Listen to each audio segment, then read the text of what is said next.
আমার নবীজি ডাক দিয়ে বললেন, আমার আবু বকর রে, এত গভীর রাত্রিতে আমি তোমাকে ডাক দিলাম। এই গভীর রাত্রিতে তো তুমি আবু বকর বিছানা থেকে ওঠার কথা না।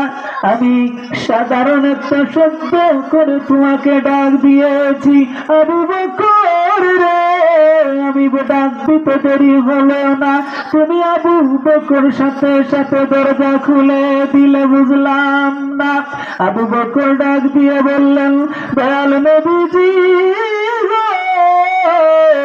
আজ থেকে 6 মাস আগে আপনি নবীজি আমাকে বলেছিলেন হিজরত করে মদিনাতে যেতে হবে। ওই রাত্রিতে থেকে আমি আজ পর্যন্ত কোনোদিন বিছানার মধ্যে পিঠ লাগাই নাই। আবু বকরের দরজায় কড়াঘাত করলেন। আবু বকর বলতেই আবু বকর দরজা খুলে দিলেন। প্রশ্ন করলেন, আবু বকর, এত গভীর রাত্রিতে আমি তোমার কাছে আসলাম, একটা ডাক দিলাম, তুমি সাথে সাথে দরজা খুলে দিলা, তুমি কি ঘুমাও না? বলে, ইয়া রাসূলুল্লাহ, আজ থেকে 6 মাস আগে আপনি নবী বলেছিলেন আমাকে হিজরত করে মদিনায় যেতে হবে। ওই দিন থেকে আমি আজ পর্যন্ত বিছানার মধ্যে পিঠ লাগাই না, বালিশের মধ্যে মাথা লাগাই না। তার কারণ হলো, আপনি কষ্ট করে গভীর রাত্রিতে হেঁটে হেঁটে আমার ঘরে আসবেন, আমাকে ডাক দিবেন, আর আমি যদি গভীর ঘুমে আচ্ছন্ন হয়ে আপনার ডাকে সাড়া দিতে না পারি, ইয়া রাসূলুল্লাহ, আমার বেয়াদবি হয়ে যাবে আমি আবু বকরের। সেই জন্য আমি আজ থেকে 6 মাস ধরে আমি বিছানার মধ্যে পিঠ লাগাই নাই। সুবহানাল্লাহ। আমার নবীজি আবু বকর রাদিয়াল্লাহু তাআলা আনহুকে নিয়ে মক্কা ছেড়ে মদিনার উদ্দেশ্যে রওনা দিলেন। মদিনাতে পৌঁছে গেলেন। মদিনাতে পৌঁছে যাওয়ার পরেই হায় রে হায়, মদিনাবাসী মানুষরা আমার নবীজির আগমনে কতই না ধন্য, কতই না খুশি। প্রতিদিন প্রত্যুষে তারা ঘুম থেকে উঠে প্রত্যুষে ঘুম থেকে উঠে তারা আমার নবীজির জন্য অপেক্ষা করতো যে কখন আমার নবীজি মদিনাতে আগমন করবে, না তারা আমার নবীজিকে স্বাগতম জানিয়ে আমার নবীকে বরণ করবে। এইভাবে তারা প্রতিদিন সকালে ভোরবেলা ঘুম থেকে উঠে মক্কার রাস্তার দিকে চেয়ে থাকতো, কিন্তু নবী তো আসেন না। অবশেষে সেই দিন চলে আসলো, আমার নবীজিও মদিনাতে চলে গেলেন। মদিনাতে পা রাখার সাথে সাথে মক্কা থেকে মদিনার দাম বাড়লো না কমলো? উচ্চ আওয়াজে বলুন, বাড়লো না কমলো? বেড়ে গেল।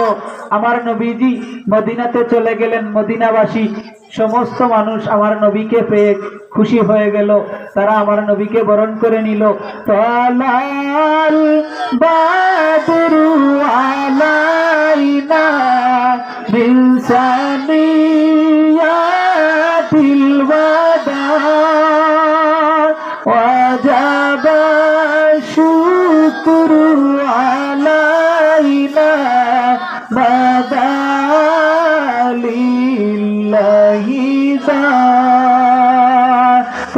তালাল বাদরু আলাইনা বিলসানিয়াতিল ওয়াদা ওয়াজাবা শুকরু আলাইনা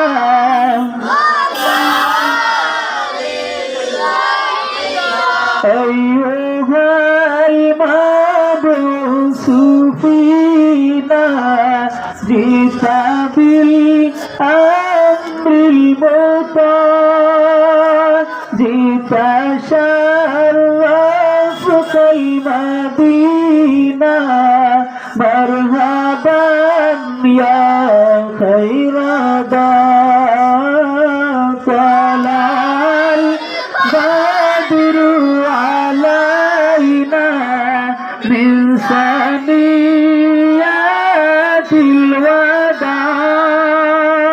وجب الشكر علينا بدا لله دام ছোট্ট ছোট্ট ছেলেরা ছোট্ট ছোট্ট মেয়েরা দৌড়ায় আসে ওই মদিনার রাস্তায় বের হয় আমার নবীকে বরণ করার জন্য। এইভাবে নবীর শানে নাচ গেয়ে বলে ওঠে, মদিনার ছেলে আসো দৌড়ায় আসো, আজকে দেখে যাব মদিনায় নতুন চাঁদ উদয় হয়েছে। মুস্তাফি শরীফ আল্লামা জালালউদ্দিন রুমি রহমাতুল্লাহ আলাইহি বলেন, মক্কা নগরীর মধ্যে একটা গোত্র ছিল, নাম ছিল বনি নাজ্জার গোত্র। ওই বনি নাজ্জার গোত্রের কিশোরী একদল মেয়েরা আমার নবীকে বরণ করার জন্য, আমার নবীর প্রশংসামূলক নাচকে বরণ করার জন্য তারা দলে দলে গেয়ে ওঠে, যা মুহাম্মদ যা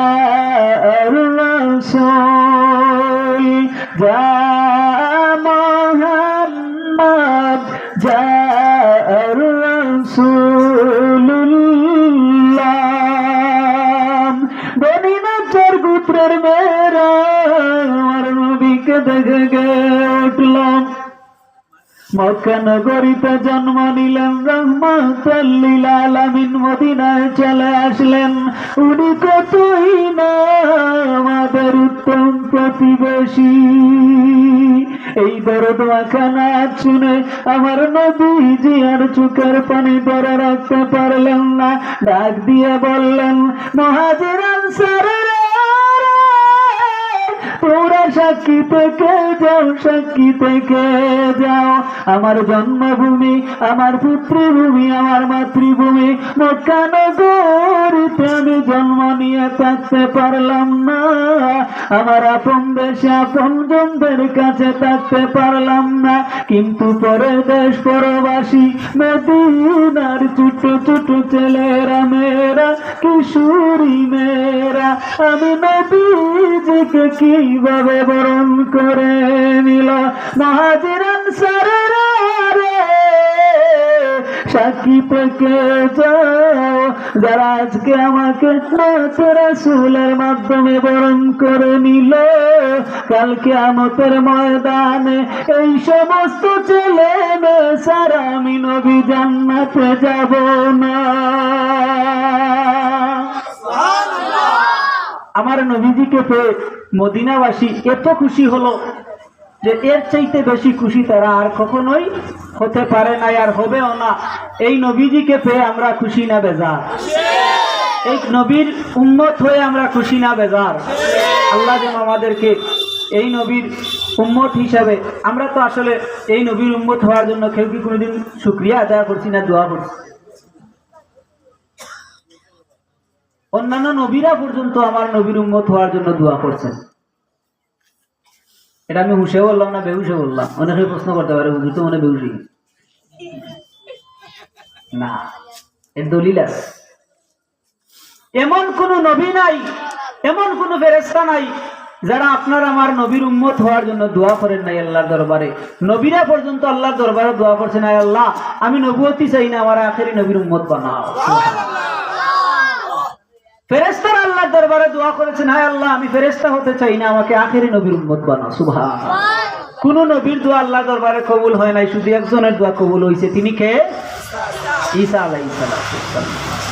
ওই ঈসা আলাইহিস সালাম শেষ জামানায় তিনি আসবেন নবী হয়ে নয়, আপনার আমার নবীর উম্মত হয়ে এই দুনিয়ার জমিনে আসবেন। আমরা যে আল্লাহর দরবারে এই জন্য শুকরিয়া আদায় করব যে আমাদেরকে আল্লাহ পাক রব্বুল আলামিন যে আখেরি নবীর উম্মত হিসেবে আপনাকে আমাকে এই দুনিয়ার জমিনে পাঠিয়েছেন, সেই জন্য যদি সারা জীবন গোটা জিন্দেগি যদি আমরা এই শুকরিয়াটা আদায় করি, তাইলে এই শুকরিয়াটা আদায় করা সম্ভব না।